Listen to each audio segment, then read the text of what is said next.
Toba road पर trades की दुकान पर 2 मुसल्लह डाकुओं की लूटमार। 2 नकाबपोश डाकू असले के जोर पर 2 लाख रुपए लूट कर फरार।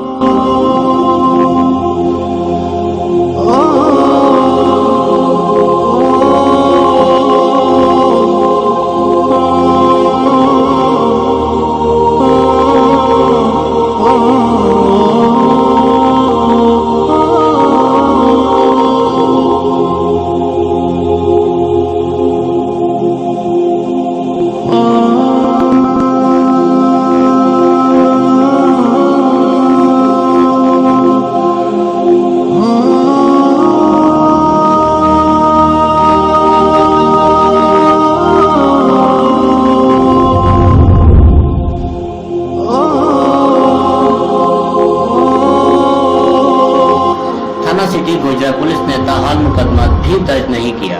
वाकई की सीसीटीवी फुटेज राज न्यूज ने हासिल कर ली है। Cameraman team camera Mohammad Imran से राज न्यूज गोजरा।